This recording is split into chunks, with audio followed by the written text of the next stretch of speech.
This is what the Olympic gold medalist Carl Hester has to say on Team NAF. My job in all of this, of course, is to be able to say to the experts, you know, this is what I feel the horse is doing, this is what I would like it to look like, what do you suggest? And I'm lucky to be able to have somebody that I can ask those questions to, because of course they are the experts, they're the people that I have to put my trust in, and the horses. You know, we want to ride on teams, we have to think of safe sport, we know that NAF leads the way in that. I have this really wonderful relationship that I feel is trustworthy, I can ask what I like, and at the end of the day it's how our horses look. And I mean, I think we could safely say that, you know, when you look at the type of horses we have and the covering of muscle and condition that they're in, that things are really working well for us.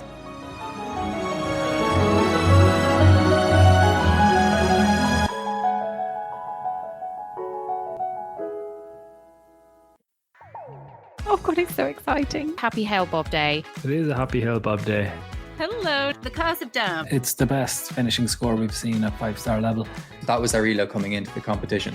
Eventing manager is back. Best show that we have, Alphabetti Spaghetti. Looking forward to seeing quality horses. Still a great day for Ireland. Thank you very much for coming on the show. I mean, you're a bit of an eventing geek just like us. And it's time to get on with the show. Welcome to the Echo Ratings Eventing podcast and a cup of tea show, very kindly supported by NAF. Now, today's guest is currently in France because she is about to make her 5-star debut. Alice Casburn, welcome to the show. Thank you very much. Thank you. And thank you very much for squeezing us in, because you're out there in France. It's between the first horse inspection and you've been out walking the course, which we are totally going to quiz you on as well. But I appreciate it because I'm sure everything's pretty busy with you. First of all, it wouldn't be a NAF cup of tea show if I didn't ask you what you were drinking. I am actually drinking a cup of tea. Very British of me, I know.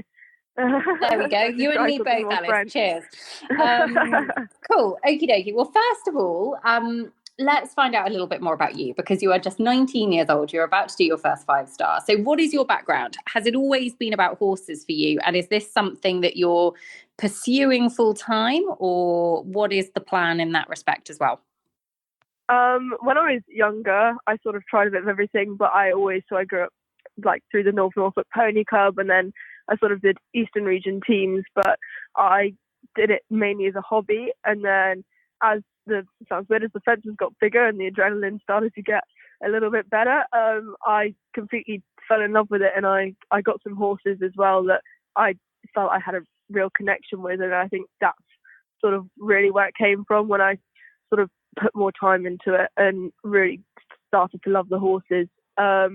I did my A-levels last year. So I sort of had a gap year, and I intended to think about uni, but really I just love horses and would absolutely love to do it full time. And the horses I've got at the moment are going really well. So yeah, I'm trying to give it a go. Amazing. So you're based in Norfolk still? Yeah, born and bred. Amazing. So for any listeners who aren't familiar with where Norfolk is, it is essentially the sort of in the middle of England, right over on the east coast. There you go. But also the middle of nowhere. It is a little bit in the middle of nowhere, but that's fine. There's some great events in Norfolk. So what about your sort of journey this year that's led you to the 5-star point? Because I mean, it's been an extraordinary one. You only did your first international event back in 2018. You've been top 20 at a junior European championships. And we'll talk about the horse that's kind of made it. In fact, let's talk about the horse that's made it happen, because Top Spin, he is 13. Special. And I understand he was bred in the family. So you've known him since he was properly tiny, and you've grown up together essentially. Yeah, I watched him being born, actually, bless his heart. My mum evented his grandmother up to advanced level, and then she bred his mother Spangle from that, because they've all got sort of Tennessee names. And then Spin was the firstborn from Spangle. So yeah, he's pretty special to us. He's known as the favourite child at home, so he's definitely favoured more than I am. But no, he's very, very, very special. I'm really lucky to have him. He's quite quirky, but I think all the good ones are. How did that, because obviously you have very much come up the levels through Pony Club and that kind of thing. Was it always in the back of your family's mind that actually this could be one for you? So no, actually, I rode his brother called Rally, his half brother, out of the same mare. I had a really sweet little horse called Ruby, who was lovely but never quite going to make it. Sort of novice was his limit, and he tried hard. And then I had Rally, and he had a skin condition, and so obviously I couldn't ride him. And my mum was riding Spin, but he was known to be quite naughty. He threw up on the floor more times than people can count. But I sort of, when I got to the age that I could tell a very nice horse, I begged for a good 3 years, I think, before I was allowed to ride him. And then she finally let me ride him, and it wasn't all fun and games, but after I'd say sort of a year or so, we really clicked, and it's just been up from there, really. He's been absolutely phenomenal. And have you still got the mare, or I'm thinking he's 13 now, so possibly not, but have you got other siblings to him still? Well, she passed, but just old age. We had her until, she sort of was in the field, and we looked at her and thought it's a nice thing to do, but we sold most of them because we didn't really know at the time that they were going to be that special.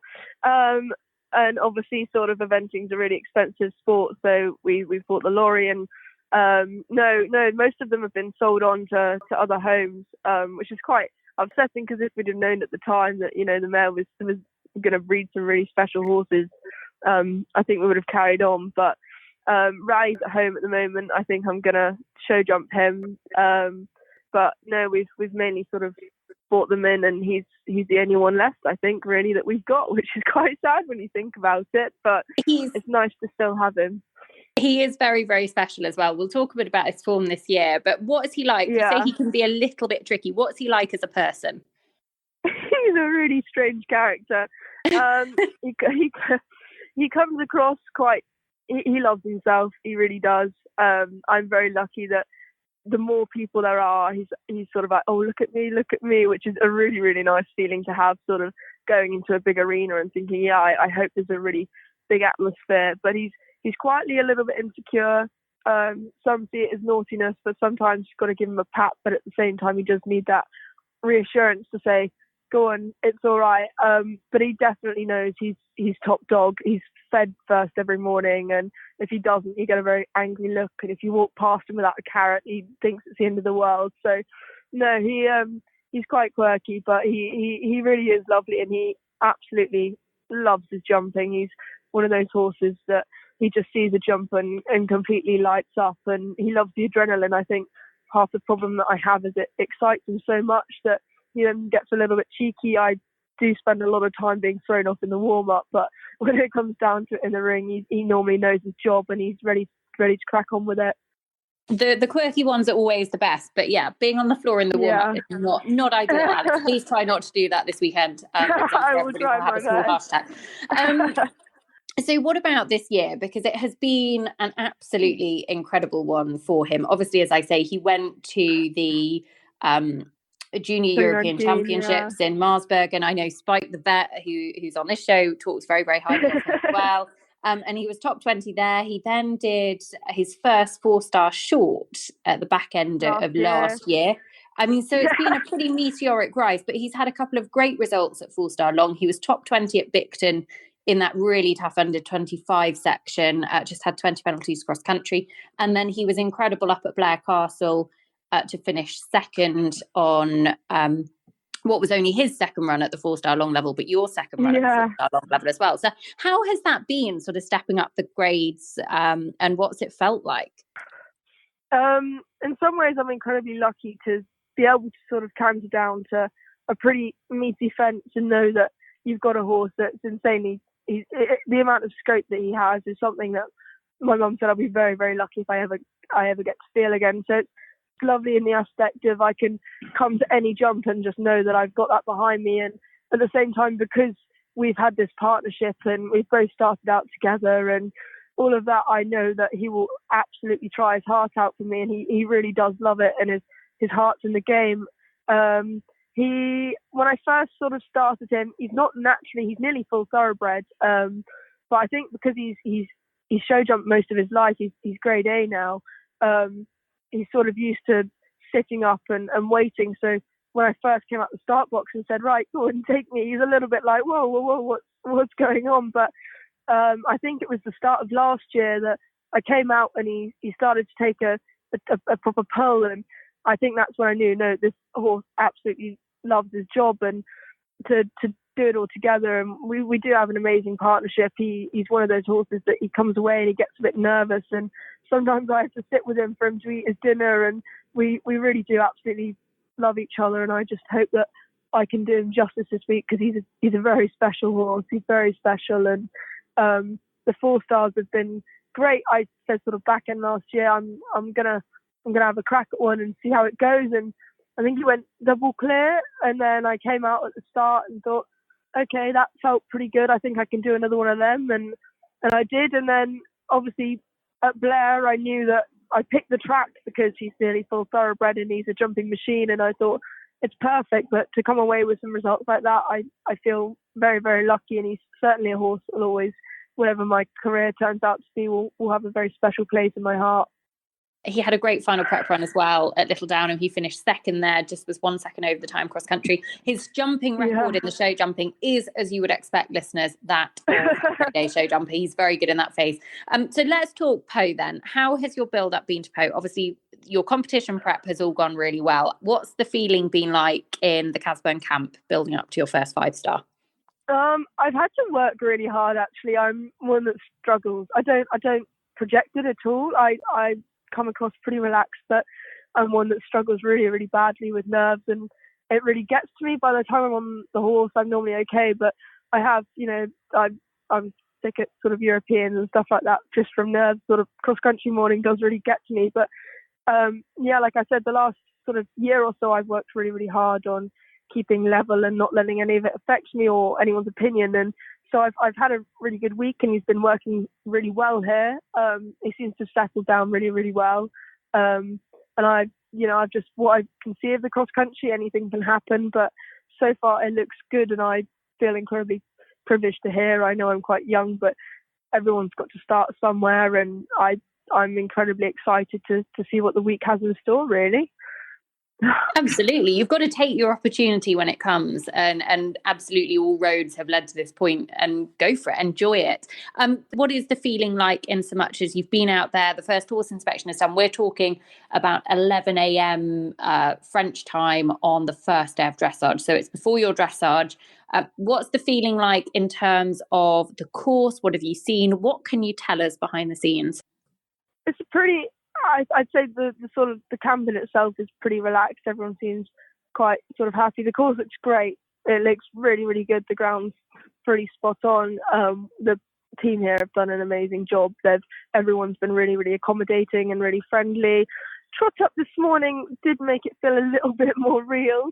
I was sort of walking around thinking, okay, this is it now, we're here. But he's feeling incredible, so there's not much more I can do. I think I'd say with the course, the main sort of I'd say challenges are the waters.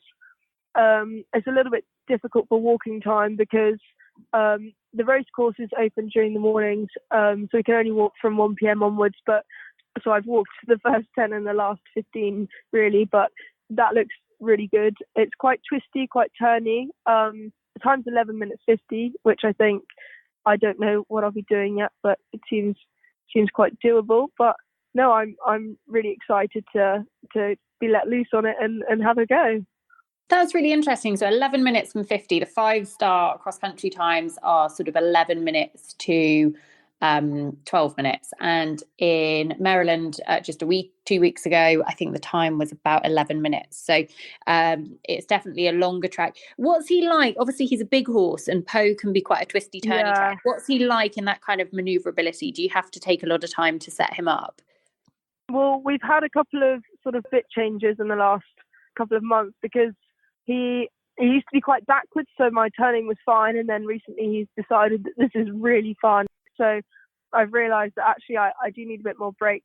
We've had a few bit changes, and he seems to be listening to me a lot more, but I think I'm not too worried about the turns. I think what's different here to most of the 5 stars, because obviously I I've loved it since a young age. I've been to badminton, Burley 100 times, never jumped, but the string is all really, really close to the track.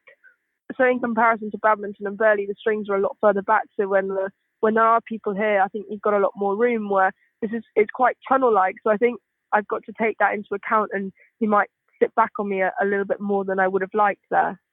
That's a very good point, actually. And it's one of those things that particularly in the last couple of years, and I guess, we haven't seen anywhere near the volume of crowds that we would have perhaps been used to seeing at some of the preparation events going into a big one. But I'm sure that the partnership that you guys have is going to stand you in very good stead. Can I ask you, what is the aim for the weekend? Have you got a target as to sort of dressage, jumping? Is it sort of just enjoy yourselves, soak in every moment?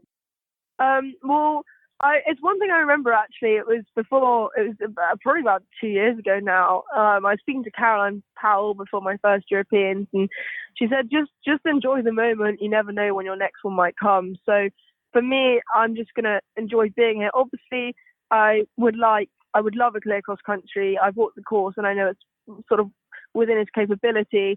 I just hope that the nerves don't get to me, or, something silly happens. I hope that I can ride him like the round that he deserves, and hopefully have a clear cross country. His dressage is always a little bit hit and miss. He naturally finds it quite difficult. So I'd just like a clear round there, and hopefully a clear cross country would be really, really nice. And if he comes out fit and well on show jumping day, I know his capabilities, but obviously it's my first one. So I'd just like to I'd be more than happy if I competed with a really fit and happy horse, and I felt like next year I could have another crack at this level. Oh, well, look, good luck, Alice. We will be cheering you on, and looking forward to watching you throughout all three phases. But thank you so much for talking to us, and fingers crossed for a good week ahead for you. Perfect. Thank you so much. Listeners, we hope you've enjoyed hearing a little bit more about Alice's story. Don't forget that Po has started, so you can enjoy all of the action. I think it is live streaming on H&C Plus.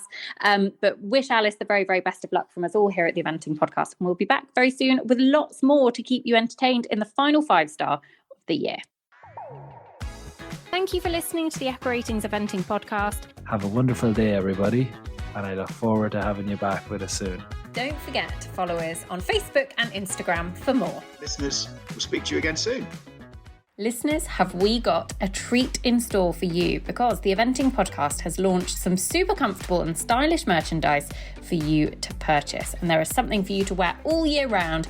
There's a baseball cap, a gilet, a coat and a woolly hat too. It is perfect for any occasion, from a winter walk to attending an event. There really is something for everyone. Plus, 5% of all sales goes to Tiggy's Trust too. Head to stitchedequestrian.com to shop the full range.